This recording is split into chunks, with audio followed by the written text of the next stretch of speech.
নমস্কার, কেমন আছেন সবাই? আশা করি সবাই খুব ভালো আছেন। কাকলির সংসারে আপনাদের সবাইকে আমন্ত্রণ জানাচ্ছি। আমার আগে একটা প্রোফাইল ছিল রাইকথা ব্লগ, তো এখনও আছে প্রোফাইলটা। আমি ওখানে অনেক ভিডিও ছেড়েছি, আপনারা অবশ্যই ওখানে ভিজিট করবেন। তো আজকে আমার নতুন সংসারে আমি আপনাদের সবাইকে আমন্ত্রণ জানাচ্ছি। আমার এটা সম্পূর্ণ নতুন পেজ, আমি আজই খুলেছি এবং আমার এটা ফার্স্ট ব্লগ। তো আমার ব্লগে প্রত্যেক দিন থাকবে দৈনন্দিন কাজকর্ম, রান্না বান্না, বাচ্চাদেরকে স্কুলে পাঠানো, তাদের সঙ্গে সুন্দর সুন্দর মুহূর্ত কাটানো, তারপরে আমার সংসারে পরিবারের যে সমস্ত সদস্যরা আছে তাদের সঙ্গে সুন্দরভাবে কাটানো, আত্মীয় স্বজন সবার সঙ্গে এনজয় টাইম, তো কোথাও ঘুরতে গেলে সেই সব ব্লগ, সব কিছু মিলিয়ে আমি আমার এই ব্লগগুলো করব। আর আমার ব্লগগুলো যদি ভালো লেগে থাকে অবশ্যই আপনারা একটু আমাকে ফলো করে রাখবেন, কারণ আমার সম্পূর্ণ নতুন পেজ, বারবার বলছি আজই খুলেছি, আমার ফলোয়ার্স এখানে একদমই নেই। তো আপনারা যদি ফলো করেন তাহলেই আমার ফলোয়ার্স বাড়বে। আশা করি আমি আপনাদের সবাইকে পাশে পাবো, এই কামনা নিয়েই আমি আমার ব্লগ শুরু করছি। তো সকাল থেকে তো আমাদের মেয়েদের কত রকমের কাজ থাকে, সংসারের যাবতীয় কাজকর্ম, ছেলে মেয়েকে সামলানো, তাদেরকে স্কুলে পাঠানো, টিফিন তৈরি করা, রান্না করা, বিভিন্ন ধরনের মধ্যে দিয়ে আমাদের মেয়েদেরকে যেতে হয়। আর এগুলো পারফেক্টভাবে না করতে পারলে আমরা একদমই ব্যর্থ। তো আমি সম্পূর্ণভাবে সবটা করার চেষ্টা করি। তাহলে বন্ধুরা চলুন আমার ফার্স্ট ব্লগে আপনাদেরকে আমন্ত্রণ জানিয়ে ব্লগটা শুরু করি। আজ সকাল সকাল ছেলের বায়না, মা আজ শুধু বাবার সঙ্গে যাব না, তোমার সঙ্গে স্কুলে যাব। তো তাড়াহুড়ো করে ছেলেকে তুললাম, দেখলেন একদমই উঠতে চাইছিল না। তো তুলে ওর জন্য টিফিন তৈরি করে আমি ব্যাগ ঠ্যাগ গুছিয়ে আমিও রেডি হয়ে নিলাম। আর দেখলেন তো ওর বাবা ওকে রেডি করে দিল। আজকে উনিই কাজটা করেছেন, আমি আর করতে পারিনি। তো ওকে স্কুলে দিয়ে এসে বাড়িতে এসে সকালের রান্নাবান্না করে উনি খেয়ে অফিস চলে গেল। ছেলেকে এনে এই যে স্নান করিয়ে ওকে পড়তে বসিয়ে দিয়েছি, ওর হোমওয়ার্ক বাকি আছে অনেক। তো ওর দিদি করাচ্ছে, আর দিদির সঙ্গে মাঝে মাঝে মারপিট করছে, বলেছি বলে কাঁদছে, এইভাবে চলছে। তো আমারও স্নান হয়ে গেছে, আমি দেখলাম ওরা পড়ছে, ওরা তো ফল একদমই খেতে চায় না।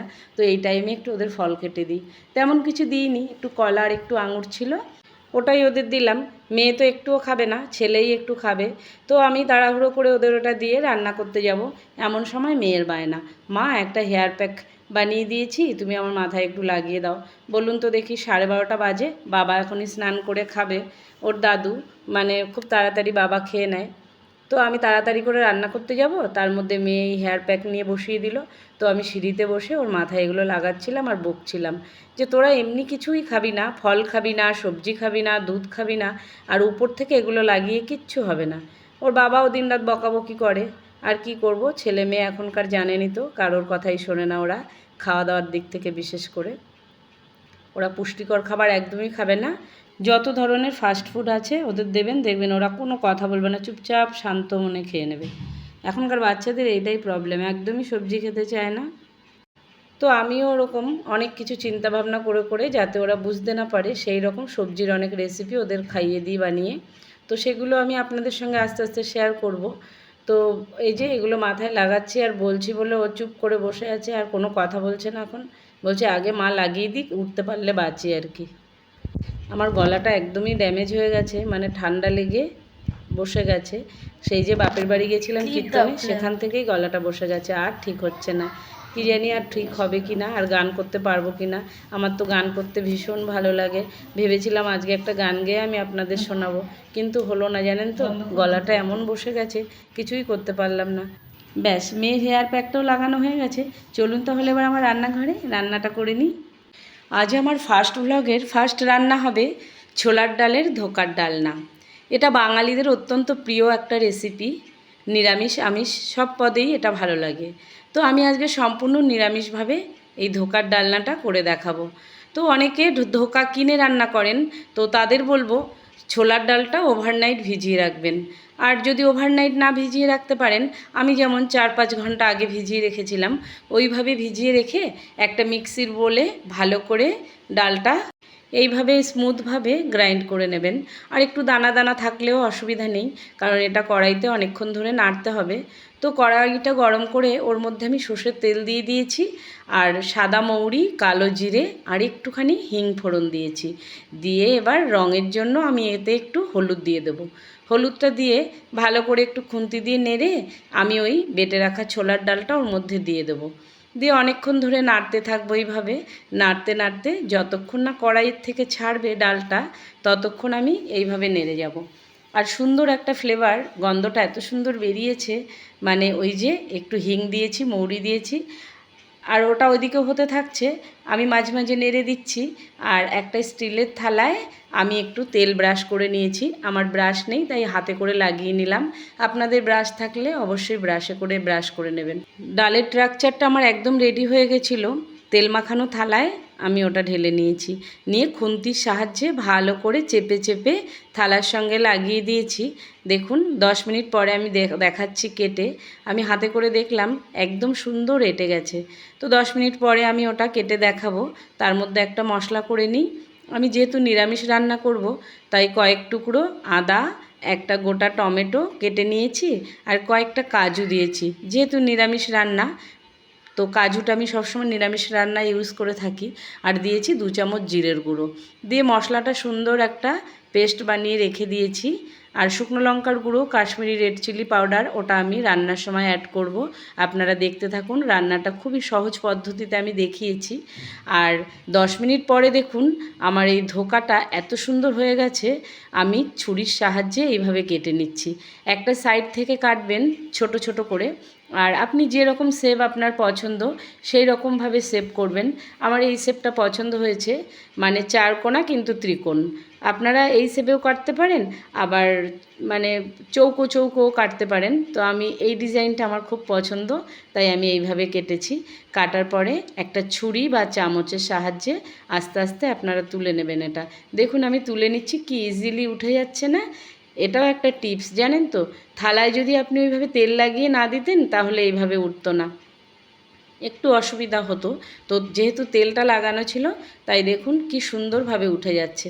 আর তুলতেও খুব ভালো লাগছিল আমার, দারুণ লাগছে। দেখুন পরপর পিস পিস করে উঠে যাচ্ছে। দেখুন আমার এক থালা ধোকা হয়েছে। এতটা আমার লাগবে না, তো আমি কি করি, আমার মেয়ে তো সবসময় নিরামিষ পছন্দ করে, তাই ওর জন্য আমি একটা কন্টেনারে কিছুটা এইভাবে স্টোর করে ফ্রিজের মধ্যে রেখে দেবো। আপনি এটা অনায়াসে 4-5 দিন স্টোর করে ফ্রিজে রাখতে পারেন। যখন ইচ্ছা খুশি আপনি বের করে এটা রান্নাও করে নিতে পারবেন, এত ঝামেলা ছাড়া। মানে সবসময় তো আর বেটে এইভাবে ধোকা করে মানে রান্না করা সম্ভব নয়, তো এইভাবে স্টোর করেও রাখবেন। এই ছোটোখাটো টিপসগুলো আমাদের ঘরের মেয়েদের অবশ্যই জেনে রাখা দরকার, না হলে কিছু কিছু সময় সমস্যায় পড়তে হয়। যেমন ধরুন রাতে রান্না করতে ইচ্ছে করছে না, তো এই রকম যদি কিছু থাকে ফ্রিজে, বের করে চটজলদি রান্না করে নেওয়া যায়, বাচ্চারাও খুশি, আমারও খাটনি কম। তো আমি কড়াইতে একটু বেশি করেই তেল দিয়েছি, যে যেমন তেল খান সে সেইভাবে খাবেন। আর আমি যেহেতু এগুলো একটু সুন্দর করে ভাজবো, তাই তেলটা একটু বেশি দিয়েছি। তো এইভাবে আমি ধোকাগুলো দিয়ে লাল লাল করে ভেজে নেব। সুন্দর একটা ফ্লেভার বেরিয়েছে ভাজার সময়। আর এই রান্নাটা সর্ষের তেলে করবেন, তাহলে খেতে আরও সুন্দর হবে। আর রাইস ব্র্যান অয়েলটাও আমি মাঝে মাঝে খাই, তো যখন যেটা সুবিধা হয়। তো এটা আমি সর্ষের তেল দিয়েই রান্নাটা করব। আর এইভাবে দেখুন ভেজে নিয়েছি, কি সুন্দর লাগছে, একদম উপরটা মচমচ করছে। দেখবেন খুন্তি দিয়ে একটু কেটে দেখাবো, এই দেখুন কি সুন্দর মচমচ করে একটা আওয়াজ হচ্ছে। এটা তো মানে ভাজাও খাওয়া যায়, কিন্তু আমি ভাজা আর খাইনি। তো এইভাবে ভেজে সব একটা প্লেটে তুলে নিয়েছিলাম। নেয়ার পরে আমি ওই তেলেই রান্নাটা করে নেব। ধোকাগুলো যেহেতু আগে একটু তেলে নেড়ে নিয়েছিলাম, তাই এবারে ভাজার সময় তেলটা খুবই কম লেগেছে। আর থালাতেও তেল দেওয়া ছিল, যাই হোক করে তেলটা খুবই কম লেগেছে। আমি ওই তেলের মধ্যেই 2টো তেজপাতা, 2টো শুকনো লঙ্কা আর 1/2 চামচের মতো সাদা জিরে ফোড়ন দিয়ে দেব। দেওয়ার পরে মশলাটা যে করে রেখেছিলাম আমি, আর কালারের জন্য সব সময় আমি তেলের মধ্যে আগে হলুদটা দিয়ে থাকি। এই রকম করে হলুদটা আগে দেবেন, তেলটাও ছিটকবে না আর কালারটাও দারুণ আসবে। আর ওই যে বেটে রাখা মশলাটা, আদা, কাজু, টমেটো আর জিরে, এটা আমি পেস্ট করে নিয়েছিলাম।